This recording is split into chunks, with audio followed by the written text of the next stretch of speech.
Welcome back sa ating channel. Naging mainit nga no sa pindi umano sa mundo ng social media. Matapos nga mabanatan at mabulgar ang kanilang kabalbalan ni ginawa itong si Sandro at si Romualdez na ito ay tila natahimik nga sila.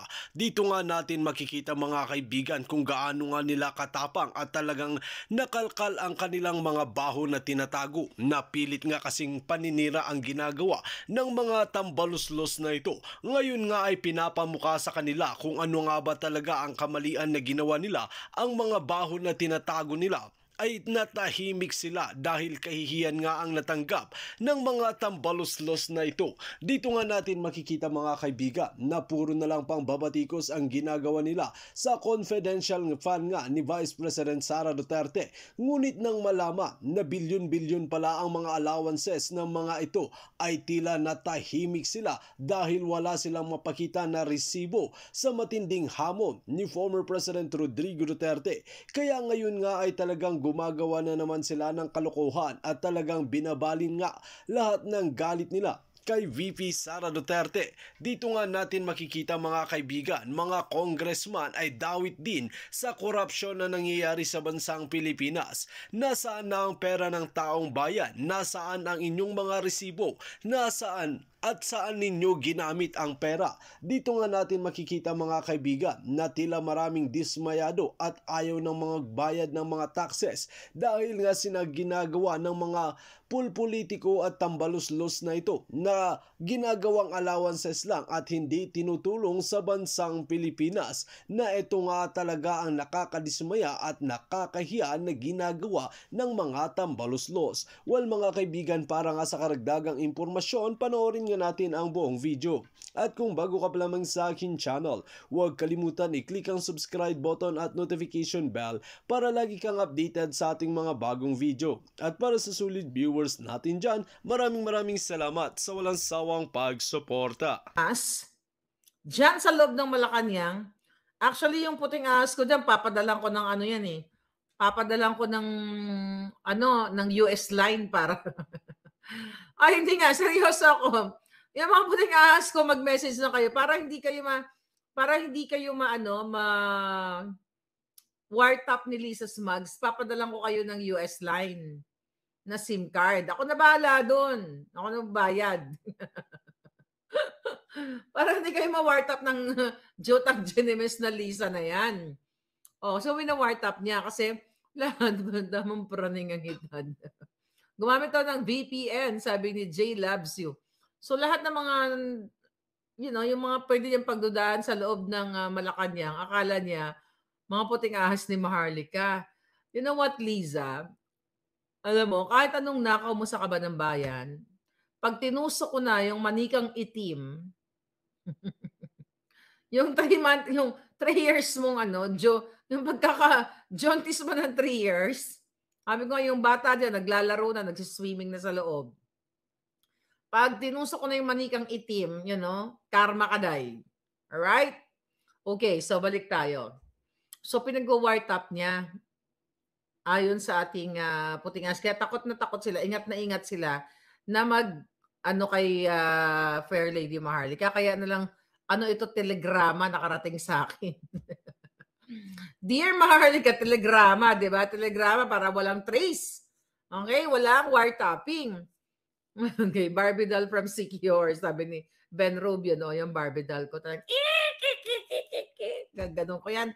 Lisa!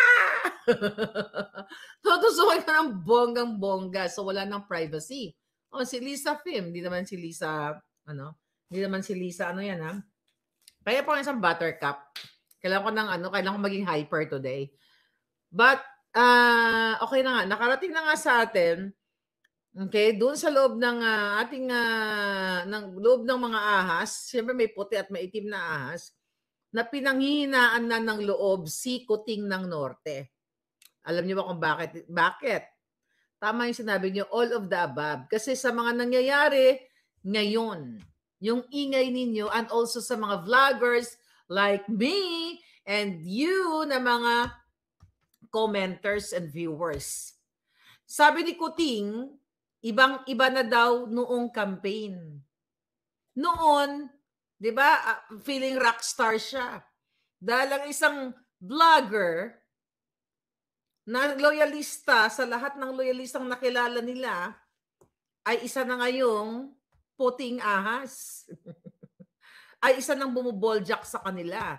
So, nararamdaman ni Kuting ang ating ginagawa ng Malacanang. Kaya nga, di ba, may mga, ano sila, fight against fake news, pero sila ngayong namumuno sa fake news.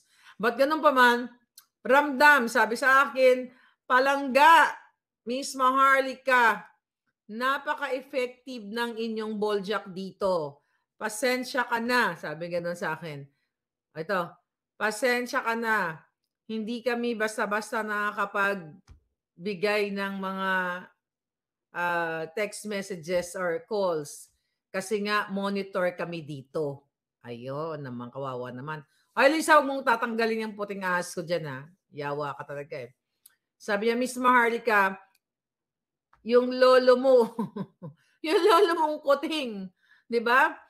Nalulungkot na sa mga nangyayari kasi pinagtutulungan nyo daw siyang mga vloggers. Ay, baby girl, effective tayo sa lahat ng mga vloggers. Di ba? Tapos sabi niya, aware na aware ang lolo mo, ang lolo Kuting mo sa mga ingay mo at ingay nyo. Kasi alam niya na kontrolado na nila ang media. Yeah, kontrolado na nila. Binayaran na ni Lisa Smugs ang mga bunganga ng mga bayarang mainstream media. Aware po siya, Miss Maharlika Palangga. Aware siya sa mga nangyayari. O, may troll yan, sabi ko si Lisa, sumisilip yan eh. At kinakabahan daw siya. Kaya sabi ng puting ahas natin, Miss Maharlika, pansinin mo si Kuting. Wala nang confidence kapag nag-public speaking. Ganon talagang mapapala mo pag tumraidor ka sa bayan. Ganon talaga, Kuting, ang mapapala mo kapag patuloy mong hubasin ang pera ng bayan. Buti nga ikaw, pinanghinaan ka lang ng loob. Ay yung mga taong bayan ay pinanghinaan at namamatay sila sa gutom at sa mga ospital na walang tamang lunas at tamang aruga ng gobyerno. Pinapahiya sila, hindi sila ginagamot pag wala silang pera. You know that. Ikaw nanghihina ka lang. Pero nakakapulburon ka, nakakapag-travel ka, nag-e-enjoy ka, nag-a-appoint ka pa ng smugglers. You know what I mean? So wag kang aarte-ating pinanghina. Kami ang pinanghihinaan, not ng loob sa iyo. Pero ang aming espiritu, okay, ay mas malakas pa sa bagwis o sa bagyo. Okay? Pinanghihinaan ka. Kaya ka nanghihina dahil nakikita mo ang hagupit ng katotohanan. Maliban sa bagsak ang iyong trust rating, maliban sa pagsisinungaling mo, ninyo lahat, sa mga appointments, yung pinag-usapan natin kanila kay Michael Ma, then pagsisinungaling mo kay Paul Soriano na niligwak nyo na, but ayaw nyo pa rin sabihin sa taong bayan na officially naligwak na si Paul Soriano bilang isang Presidential Advisor on Creative Communications. Ano ang kwento doon? Nakalimutan ko na ikwento sa inyo. I think last week ko pa nalaman. Ayaw mong tanggalin si Paul Soriano officially dahil anong sabi ni Lisa Ahas Arantas Mag sa'yo? Dahil makakaapekto sa iyong kredibilidad at sa iyong trust rating kapag in-announce ninyo at in-official ninyong sabihin na si Paul Soriano ay hindi na siya active dyan sa pwestong ibinigay mo na Presidential Advisor on Creative Communications. And also, paano ka hindi panghinaang Jutang Ginemes ka? Nag-appoint ka ng isang Amerikano na never ever niya renounce ang citizenship. Panghinaan ka talaga. Paano ka panghinaan? Nandiyan si Naida Angping. Mga palangga, nakarating sa atin na ibinalik na daw si Naida Angping.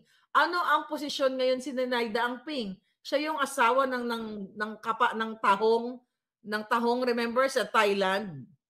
Yung asawa niyang Mashonda Bells na nilamuko sa mga tahong doon ng mga Thailander. Remember that? So ibinalik ninyo. Tas ayaw niyo na naman sabihin sa taong bayan. Ano ang ibig sabihin nito, mga palangga? Si Sinay Dangping, ayon sa Puting Ahas, ay nandoon na naman sa Malacanang. Anong trabaho niya? Ngayon, yung magpanghina-hina ka kasi binabodya ka ng mga vloggers. Kaya effective tayo, palangga. Dahil wala na raw sabing namimiss mo yung core supporters mo. Matapos mong ibasura ang mga Marcos loyalist na mga elderly na ginamit mo sa vlog mo. Ginamit nyo na hindi naman kumikita ng pera sa inyo. Hindi nyo nga mapakain din sa headquarters. Ni piso nga, wala kayong naitulong kay Nanay Rosita. Mabuti pa nga si Attorney Vic, nagbigay ng bonggang-bongga nung nakita niya na binubol. Wala na pala si Attorney Vic doon. Pero ba't yun nagbigay? Nakita niya na walang itinulong si Kuting. Panghinaan kayo? No. Hindi ka nanghihina. Dahil ang bilyong-bilyong pera ng bayan, lalo niyong inuubos. Lalo niyong binabagahe, inaano nyo, tinatravel nyo. Ngayon, gusto nyo magbalik loob kami sa inyo? Walang magbabalik loob. Walang magbabalik loob sa mga traidor. Once a traitor, always a traitor. Once a kuting, always a kuting. Diba? Once a devil, always a devil, mga palangga. Lahat ng may isang matamis para magka-hyper ako ng konti. Buttercup. Please, peanut buttercup. So anyway, mga kababayan, kaya ngayon, ayon sa ating Puting Ahas, kung todo ang kanilang propaganda patungkol sa kanilang mapanuri ek-ek para labanan i-counter nila yung mga vloggers, you cannot counter the truth. Walang mananalo sa katotohanan. Kahit bayad nyo pa ang mainstream media, nakita nyo? Kasabwat mo, Kuting, ang mainstream media na hindi in-announce ang appointment ng isang smuggler bilang ginawa mong special envoy. Actually, dalawa in-announce mo. Yung isa lang hindi. Walang mananalo sa bungangang nagsasabi ng katotohanan. Kahit pa lapastanganin nyo ang pera ng bayan, babalik lahat sa inyo yan at sisingilin namin kayo.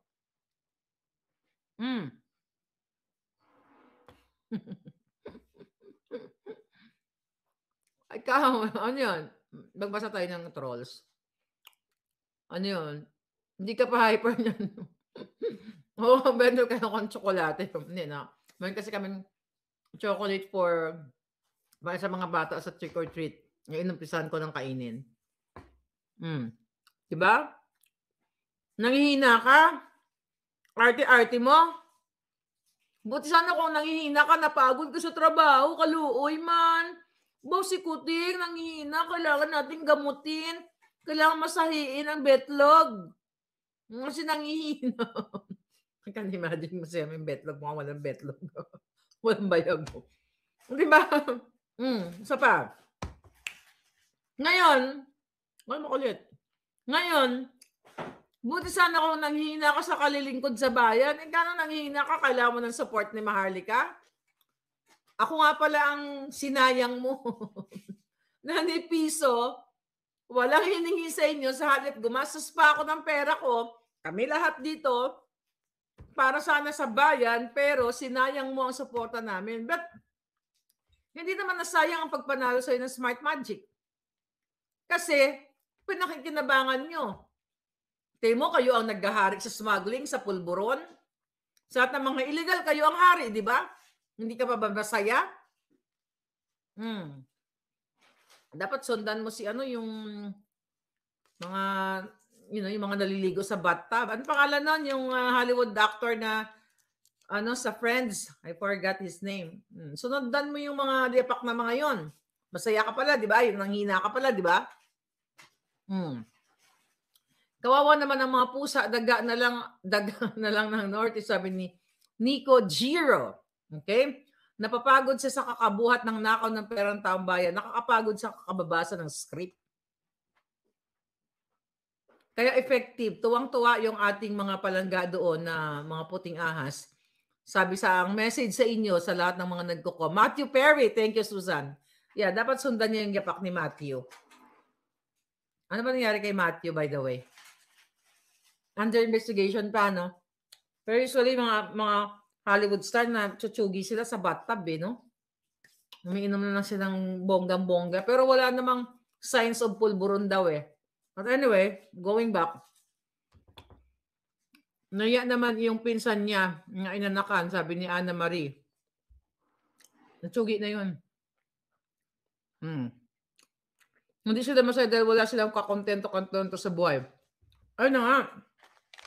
Yung anak niya, yung 3 anak niya, train na train na sa pagiging kawatan. Ngayon si Sandro, train na train sa pagtatanggap ng bribery.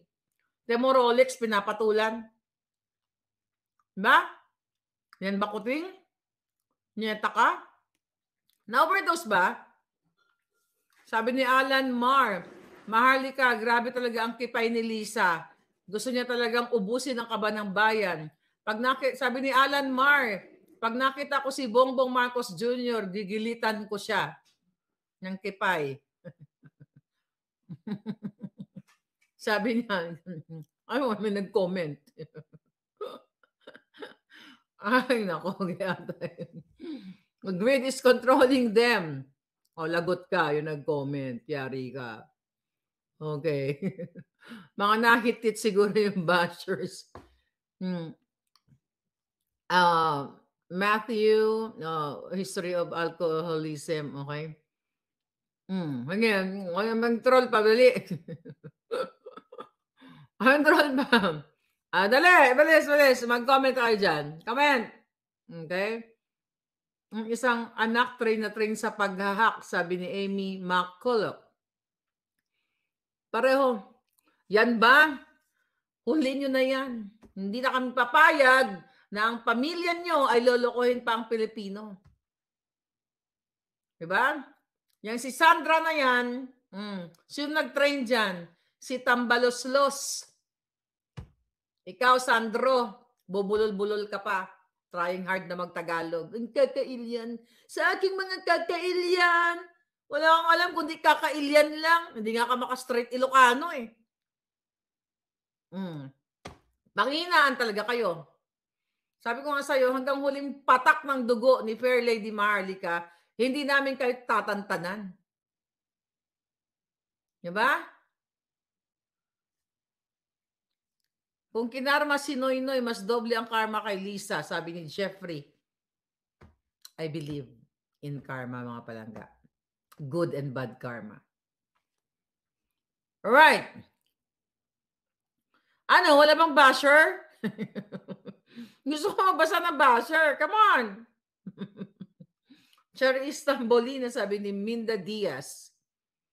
Sana mag-rally na ang mga Pilipino para pabagsakin ang mga mayayabang na yan, sabi ni Gerald. Okay. Wala akong basher. Dapat may basher. Hindi masayang buhay pag walang basher. Okay, come on. Anyway. Basher pasok, sabi ni BJ. Okay, nagising na ba? Diba, nakakatuwa, walang basher. I want to read your comments, mga palangga. Sabi ni Mariksan, kawawa naman ang taong bayan. Okay? Wala daw palangga kasi nandito kami. Wala, nakakatuwa naman. Hindi pwedeng walang basher, dapat meron. Anyway, going back. So, ang daming kasinungalingan ni Kuting sa atin. Okay? Ngayon nanghihina siya, namimiss na yung natin, yung mga sigaw na BBM, di ba? Nalala niyo yun? Yung kabaliwan natin, nabudol tayong lahat.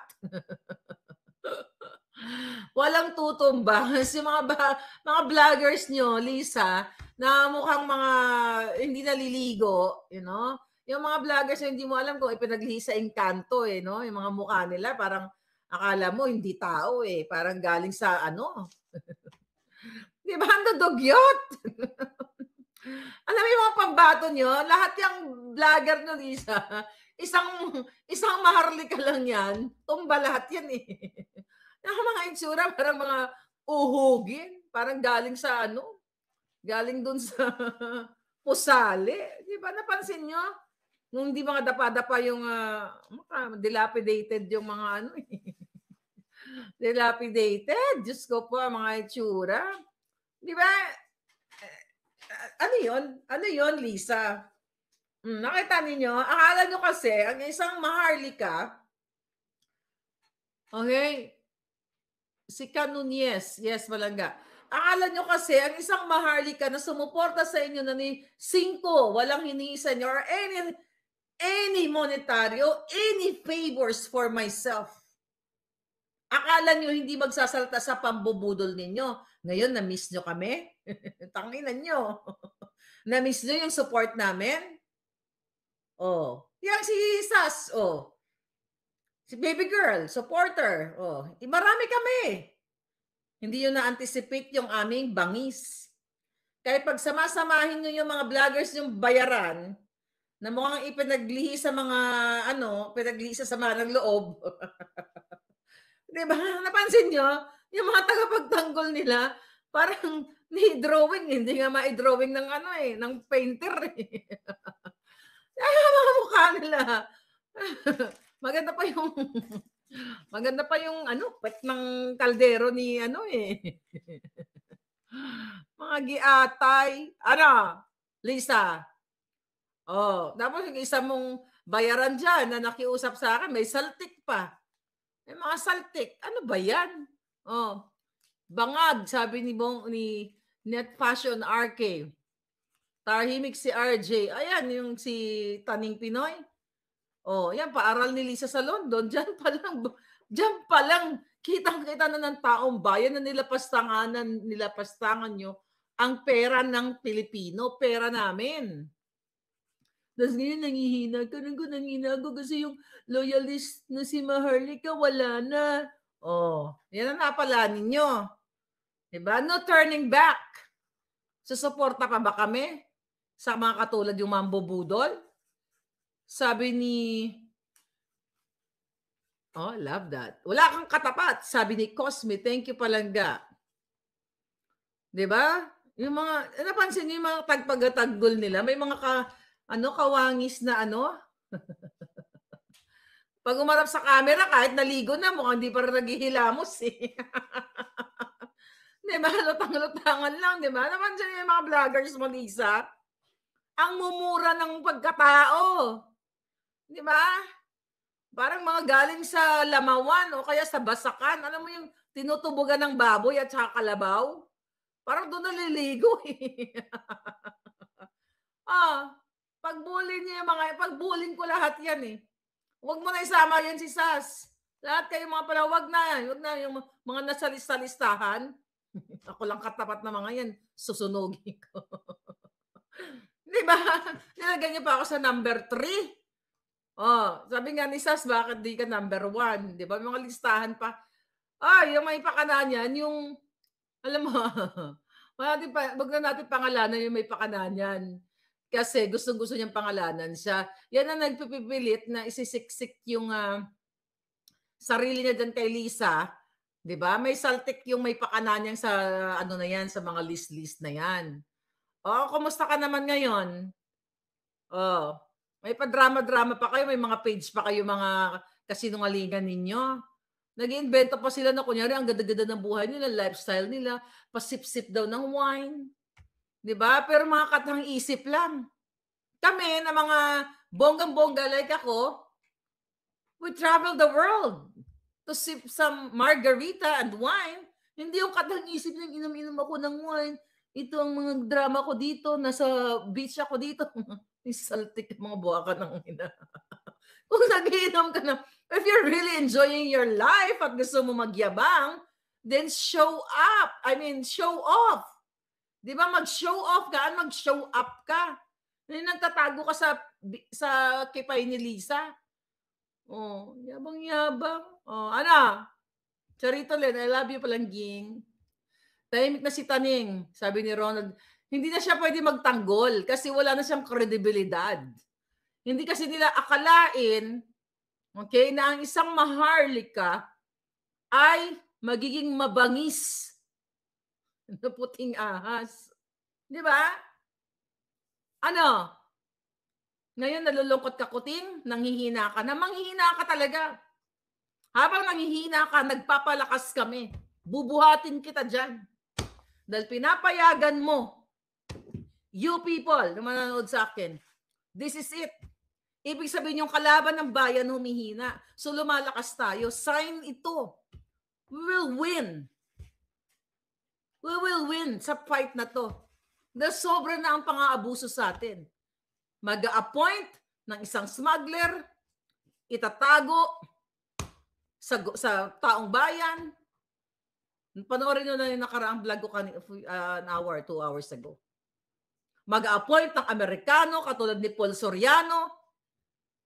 Niligwak na pero hindi pa officially kasi hindi daw nila pwedeng sabihin sa taong bayan kahit wala na siyang duty as presidential advisor. Nakita niyo wala na siyang ano. Dito nga natin makikita mga kaibigan kung gaano nga katapang si Madam Maharlika na isiwalat at banatan ang mga pulpolitiko na tambaluslos na naghahari-harian sa loob mismo ng Malacanang. Nakakahiya talagang tanggapin ito at malaman dahil sinisira nila ang kanilang mga pangalan at talagang wala talaga silang kredibilidad dahil mga korap na opisyalis na ang nakaupo sa ating pamahalaan ay talagang nagiging tuta na ang mga ito sa kapangyarihan sa pera at hindi na nila ginagampanan ang kanilang trabaho. Well mga kaibigan, kung kayo ang tatanungin ano ang inyong mga opinion, just comment below sa ating comment section at ating pag-uusapan.